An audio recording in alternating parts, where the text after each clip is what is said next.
Humanity's like an animal suspended in a spider web of its own making. And that web is a web of meaning, significance. Now, I didn't come up with that. That comes from Clifford Geertz, a teacher of anthropology, in his book, The Interpretation of Cultures. The exact quote goes, humanity, he says man, but I prefer to use humanity when referring to all of mankind. Humanity is like an animal suspended in webs of significance that the animal itself has spun. I take culture to be that web. Now, if you have the gist of the quote, this is what I often do with it when I'm in a class and I need to make this connection pretty quickly. I ask folks, tell me what you know about spider webs. What do they do? What are their functions? What's your experience with them? Folks start going, oh, they're sticky. Oh, they're invisible. Oh, they're creepy. Oh, they're for predators. Oh, no, they're for prey. They're transportation. They are a habitation.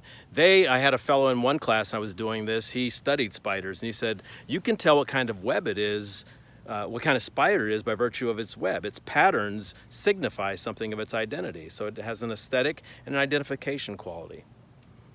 If you were to continue on for another 30 minutes, probing the features of what a web means and what it does and what it looks like, and just absorb the meaning of web, then you could come down to what Geertz was insisting when he says, I take culture to be those webs of significance. In other words, we are sense-making beings. We're discriminating beings. We're always deciding, does this concern me? Does it not concern me? How does it concern me? And how do I want to rightly relate to it? That's what love does. Love is that discriminating capacity in us that says, mine, yours, it, thou, I want it, don't want it. But it's this discriminating function, this valuing reflex that we have.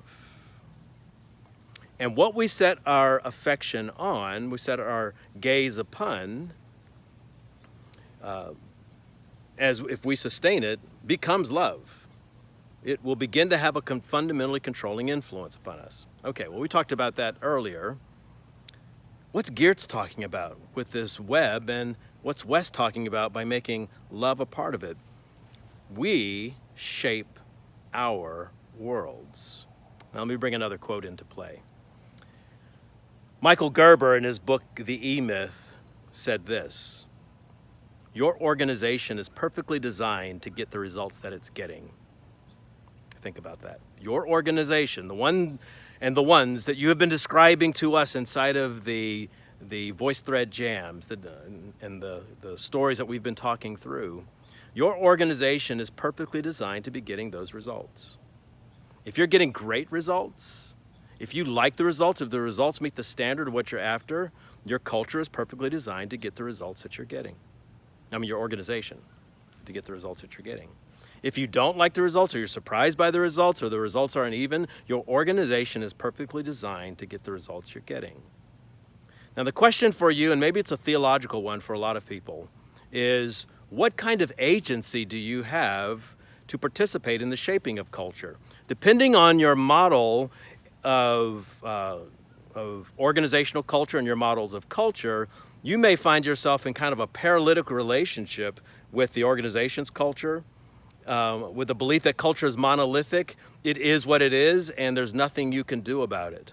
It's the old ham-pan preacher's story that people have heard for years. I'm sure you've used it at some point. Mom, the three generations together, the grandmother, the mother, and the daughter, and they're making some feast or something, and the discussion the youngest of the three generations asks, as she's shaving a bone, a ham bone, to make it fit inside of this pan, Mom, why do we shave the bone off of the ham? Why can't we just leave it? And she said, that's a really good question. And she turns to her mom. She's like, I've always done it that way. Mom, why do we do that? She looks back at the grandmother, looks back at both of them and says, Well, I don't know why you two are doing it, but I did it because my pan was only that size. We've heard that before. And we come to find out that culture comes to us in layers. And it comes to us in artifacts. The most outer layer are the form with which we begin to encounter the organization. So I'm holding up something in front of you here.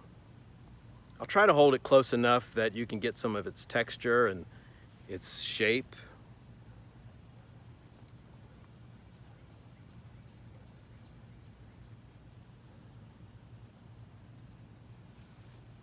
If I were to ask you, form, what is this form? You may begin to say, well, let me just start listing some things. It looks like it's stone or petrified wood. I can't tell. I'd have to inspect that closer, Russ. It's black or dark gray in color, slate colors. You may have some language to get more precise. It looks like it may be stratiated, like it's layered or stacked and compressed in some sort of way. There are flecks and indentations in it that could have meaning. But you might say it's kidney shaped, or it's like the shape of the letter D, but if I ask you its form, you may come up with all of those descriptive features that are observable. If I ask you what its function is, you conclude it's a stone or a piece of petrified wood or glass that has taken on this sort of shape.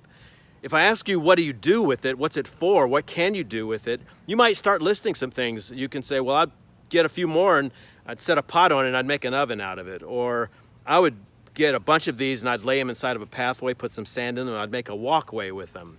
Or this is a weapon. I use that to keep the bears away when I'm camping. But you could begin to generate functionality of how this thing may come into place. I put these inside of a wall with some mortar, and it becomes I crush it, and I use the coloring inside of this for paint. Depending on the nature of this thing, you could come up with all sorts of functions. But form, function, meaning, what does this mean? There's only one way you can get that answer. You'd have to ask me, right? That's the only way you're going to know what this means to me.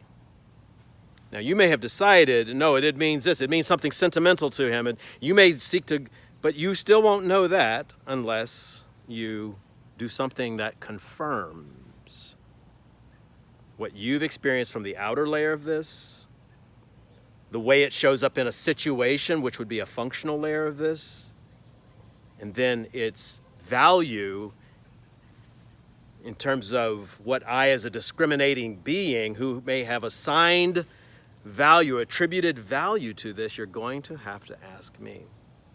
Okay, let's talk about culture audit. Let's start with the assumption that you have observed the culture that you intend to describe to us, that you know it from its external furniture features and can describe that. Take a look at the document that I supplied regarding hospitality executives in the culture audit, and you will see a whole series of units of analysis that are physical in nature. Parking lots, steeples on buildings, organs, lots of pipes, velvet, and an offering plate the size of a roaster pan. Those are observable things around some people's places. What are the functions of things that have steeples on them? In downtown Norfolk, there's a great restaurant called Freemason Abbey, and it's got a steeple on it. For years, when I was new to the faith, I was so offended. It's like, I'll never eat in Freemason Abbey. When I thought as a child, I acted as a child. As I grew older, it's like, well, nobody else was eating in that place spiritually, so why not get some real food out of it? So my views changed, and I had some great meals in Freemason Abbey. Well, just because it has a steeple on it doesn't mean that I should conclude that it's a place of worship. Even if it has a steeple on it, and you go inside and there's a bunch of folks doing lots of things that look like the liturgy, it still doesn't mean that it's a place of worship. Just because the physical form and there are some functions that are being sequenced and choreographed don't mean that we're down to what these things yet mean, does it? The only way we're going to know what these things mean if we come across a group that's got a big steeple, we come into their space and they've got these practices of standing and kneeling and singing from books together and on and on and on and on, is we're going to have to ask them what that stuff means. And be careful. A lot of folks don't know why they do what they do. Don't ask them why they do it.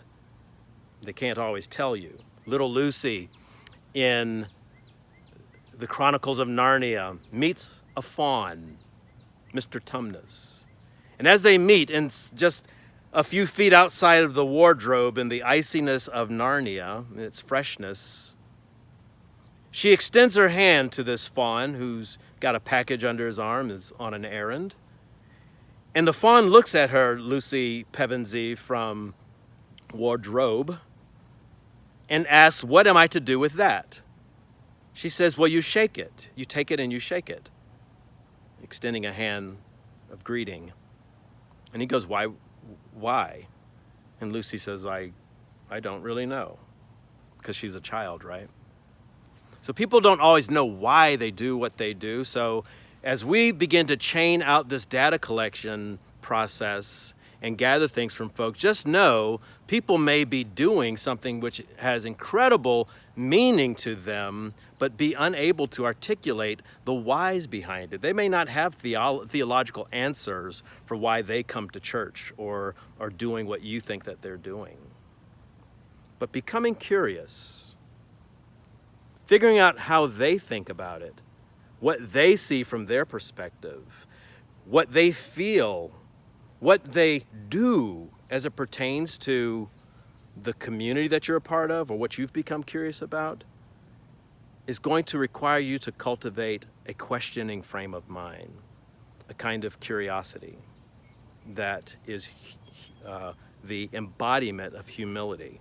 For me to say, "I don't know what that means to you. Can you teach me you?" This is the beginning of empathy. This is the beginning of community's power, is that it can become a place where people get known. And rather than something being imposed upon them because someone has decided that they're going to save fish from drowning, someone from Breathing World has got a redemptive complex and they're going to save the fish from drowning, but they don't understand fish. They don't understand what a good day for a fish is, because you're going to have to kind of get in their world and ask them. You're going to have to do it in their language, from their view. So what is a culture audit, and what is Wes asking me to do right now, and what will we do in the fall? I want you to think of this in terms of steps and stages.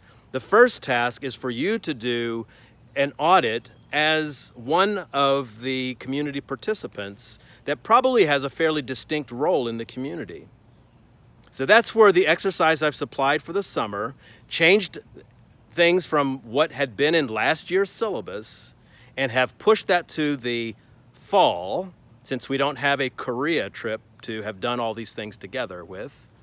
We pushed that to the fall. But we are building now here in the summer around your value, your perspective, your congruence. Leader is, leader does, community is, community does. So it's now time to put that to the test. So what I want to ask you to do is to take the form that I've given you, the question sets, there's 5 of them. What do we want to stop? What do we want to start? What do we want to keep? What's okay to do around here? What's not okay to do around here? Those 5 questions. And for you to find a stance that you re-enter your community and start doing the work of these 3 layers of the onion, where you get some sense of what is the physical furniture of our cultural space, what is its functional reality, and then what do things mean, and to whom do they mean what they mean. Well, you've got to do your part in this, because in the fall, we're going to press into those questions, asking wider and wider circles of members in your community how they relate to what's being done there, what's trying to be achieved there. As you move towards a service redesign, you'll choose one service next fall, in the fall, that becomes a candidate for of a change or a design. It doesn't have to be a grand, significant one, but if you want it to be, it just needs to fit inside of the semester. It can be a fairly minor thing. You want to get a policy established, or you want to get it heard with your board. You're going to carry it through various phases, but it's going to be based on the service design change will be the byproduct of a learning process in which the community told you, these are our priorities around this community and around that particular change. And you're going to approach it from the perspective of, what am I seeing? So let's take this, this example.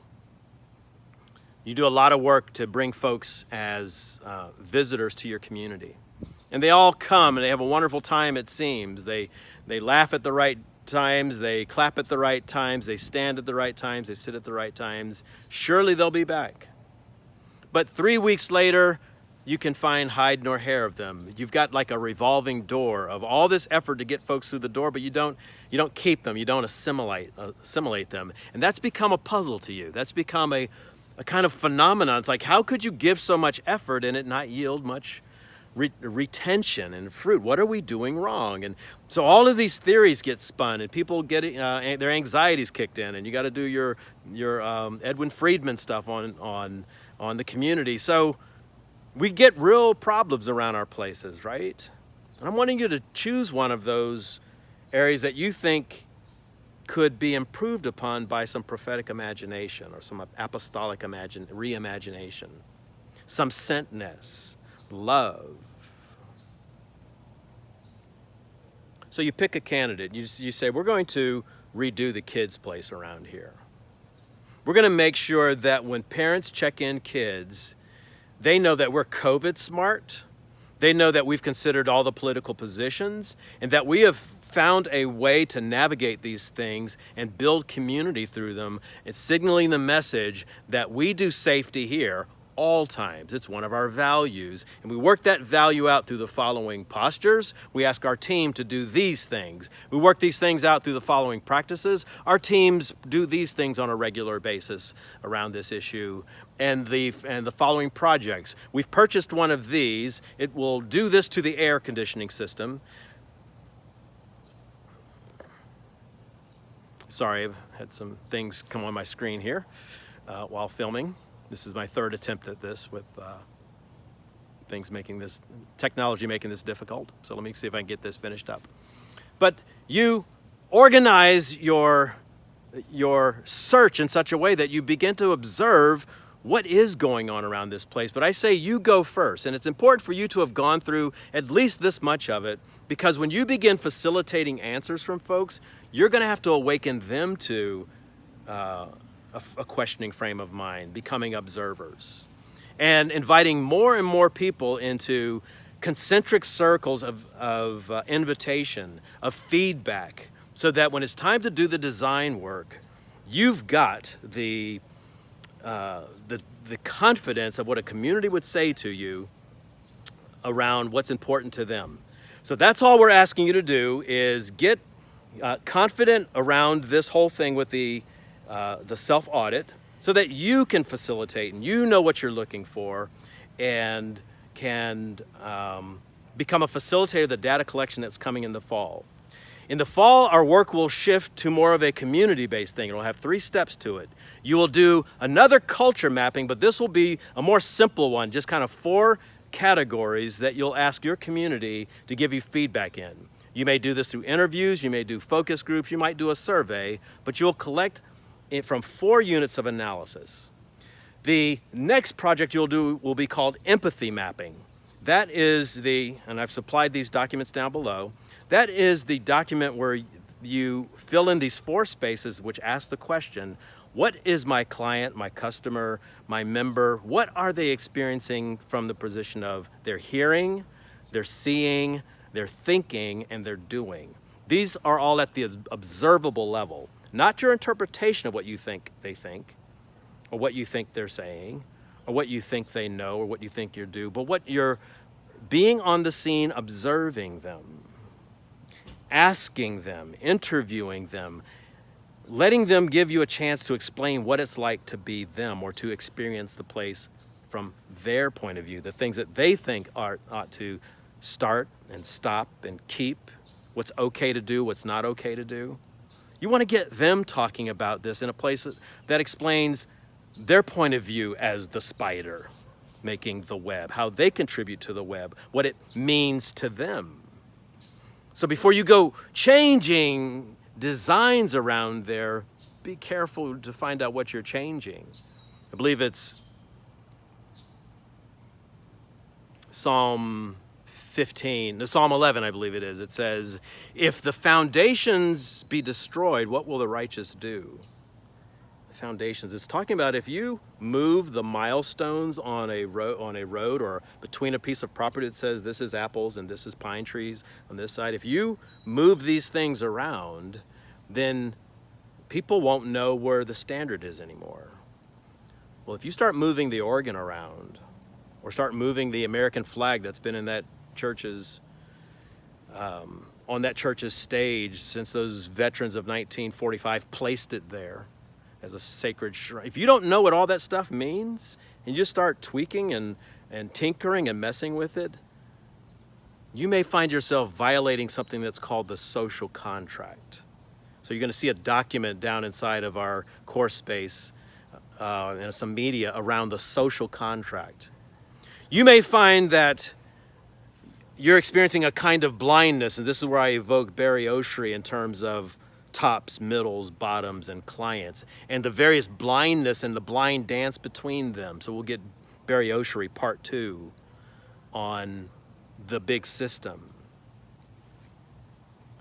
Cohesion, organizational citizenship.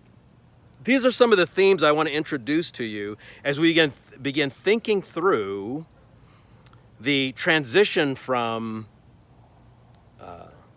the concerns about what a self is inside of an organization and what supervisors are and what systems are, where all this cultural stuff starts filling in, where all the departmental stuff starts kicking in, and then what the strategy is. I'm going to introduce a concept called the high fidelity organization in a video piece and with a PowerPoint that accompanies it that describes the PACE model of organizational management, diagnostics, and communication. This is a tool that I've developed to give folks pretty quick language that they can bring lots of folks up to speed on some organizational furniture and give more and more people right to participate in how the organization is shaped and where the furniture lays. So you'll see several pieces that support your readiness to begin doing the culture audit work. And then in our last phase of things, we're going to be talking about how do you do the interventions that move into strategy of getting things done to get the organization shaped in the way that that community thinks serves it best. Okay, well, so culture audit. I want you to form, function, meaning, start at one end of your community, the same gate that everybody else comes in, and walk through it like you were a stranger and behold an organization you may have never seen before. I'll see you in the classroom.